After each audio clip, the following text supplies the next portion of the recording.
Lionel Dahmer finally had enough. The middle-aged man's frustrations with his son Jeffrey were mounting over the last several years. Ohio State University, also known as OSU, was the first of several failures. The Lantern, OSU's newspaper, reports that Dahmer was an on-campus resident for half a semester that fall, but either dropped out or was expelled. The publication reports that little is known about Dahmer's academic career, as his transcripts are under hold. Following his college debacle, Dahmer was encouraged to join the military.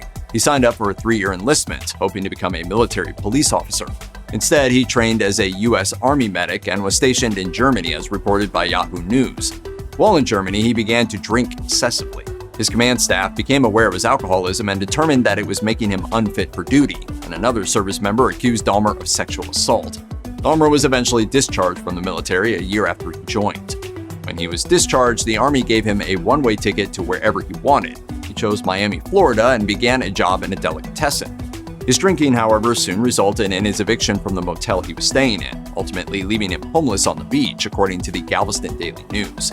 He moved back to Ohio with his father and stepmother for a brief period in 1981, but was soon sent packing to live with his grandmother in hopes that he would get his life together. By the time Dahmer moved in with Lionel's mother, Catherine, his body count was relatively low, as he had only killed one person. This person was Stephen Hicks. The summer he graduated from high school, Dahmer picked up Hicks, the young hitchhiker, and bludgeoned him to death.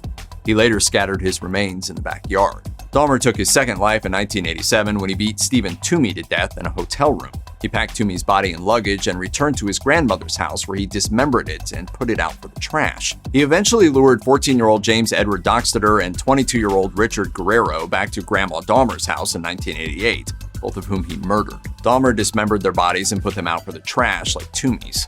In 1989, Dahmer murdered 24-year-old Anthony Sears, the last victim killed at his grandmother's house, according to biography. Sears was the first victim who Dahmer kept anatomical parts of, which were recovered after he was arrested in 1991. Dahmer would sometimes keep the bodies of his victims around for days after he killed them, before dismembering them and disposing of them. As far as Grandma goes, she was unaware of the disturbing activities on her property, at least for a little while. While her eyes were averted from her grandson's murderous actions, Catherine's nose caught onto some clues that something wasn't right.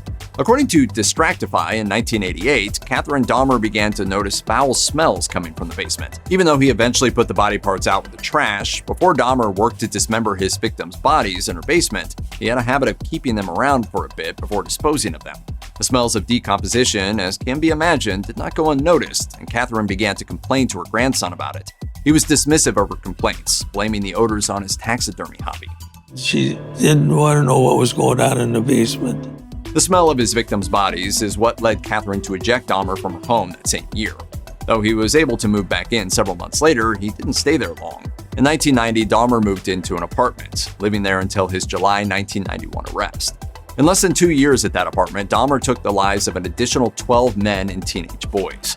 Comfortable in his own space, Dahmer began collecting anatomical parts of many of his victims. When he was arrested, police were overcome with the smell of rotting human flesh. Their search yielded body parts in the refrigerator and freezer, as well as stashed away inside a large vat in his bedroom, as reported by biography.